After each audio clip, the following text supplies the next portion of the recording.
Você já se perguntou como é que os europeus puderam, no século XV, entre outros feitos, chegar ao continente americano? Naquele tempo, navegar pelos oceanos apresentava muitos desafios. Algumas pessoas tinham medo de que os oceanos fossem habitados por monstros. Outros imaginavam que o mundo fosse plano e terminasse em um grande abismo. Apesar dessas lendas, Portugal lançou-se à exploração de outras rotas navegando pelo Oceano Atlântico. Esse empreendimento foi motivado principalmente pela tomada da cidade de Constantinopla em 1453. Sob domínio turco, os comerciantes europeus que passavam por Constantinopla eram obrigados a pagar altas taxas. E isso levou os comerciantes a buscarem novas rotas para chegar ao Oriente e trazer de lá produtos de luxo bastante apreciados pelos europeus, como as especiarias. Somente em 1498, esse problema foi solucionado, quando a frota portuguesa de Vasco da Gama provou ser possível chegar às Índias, contornando a África, pelos oceanos Atlântico e Índico. Uma aliança entre a burguesia mercantil e as monarquias da época possibilitou o financiamento desse empreendimento marítimo que ficou conhecido posteriormente como o período das grandes navegações. Além de Portugal, Espanha, Inglaterra, França e Holanda também exploraram novas rotas pelo mar. Mas como esses navegantes conseguiram chegar tão longe sem as tecnologias que hoje conhecemos? Os europeus desenvolveram embarcações maiores, mais rápidas e com maior autonomia de navegação. A caravela, uma das marcas das grandes navegações dos séculos XV e XVI, foi desenvolvida pelos portugueses. Ela media cerca de 30 metros de comprimento. Tinham de 2 a 4 mastros e suas velas triangulares eram chamadas de latinas.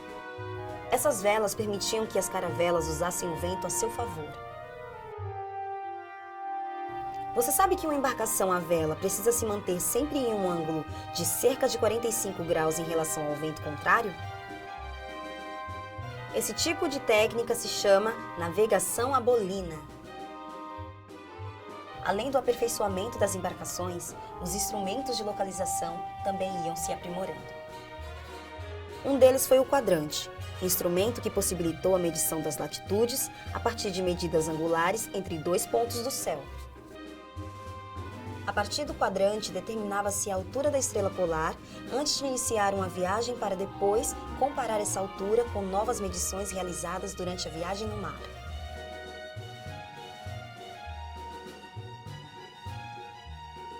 A diferença dada em graus entre as medições indicava a distância que se havia percorrido latitudinalmente.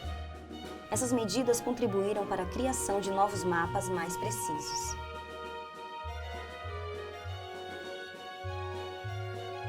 Outro instrumento que os navegadores usavam era a toleta de marteloio. Já ouviu falar? Era um conjunto de tabelas que ajudava a calcular o desvio que o vento provocava na rota das embarcações. É claro que as medições angulares e de distância aferidas por esses instrumentos eram aproximações menos precisas se compararmos com as medidas obtidas por meio dos instrumentos disponíveis atualmente. Mas essas tecnologias evoluíram a partir de aparelhos simples e da necessidade constante de medidas mais precisas.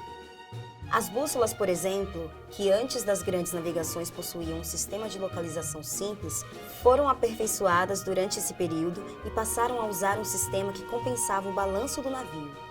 Quer tentar reproduzir artesanalmente esse instrumento?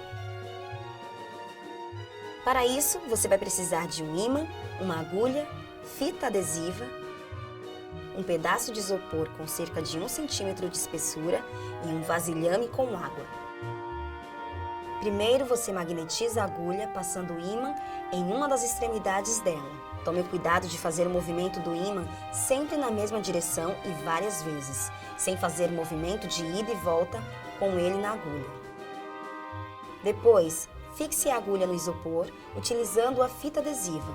Quando você modificar a posição da agulha, ela vai voltar sempre para a mesma posição, indicando a posição norte-sul. A ideia básica do uso da bússola é a de se locomover sabendo a direção aproximada que se deve seguir em relação ao norte. Não é interessante perceber como conhecimentos empíricos e científicos, aliados aos interesses econômicos, contribuíram para desenvolver tecnologias tão incríveis ao ponto de as pessoas poderem cruzar os oceanos há mais de 500 anos?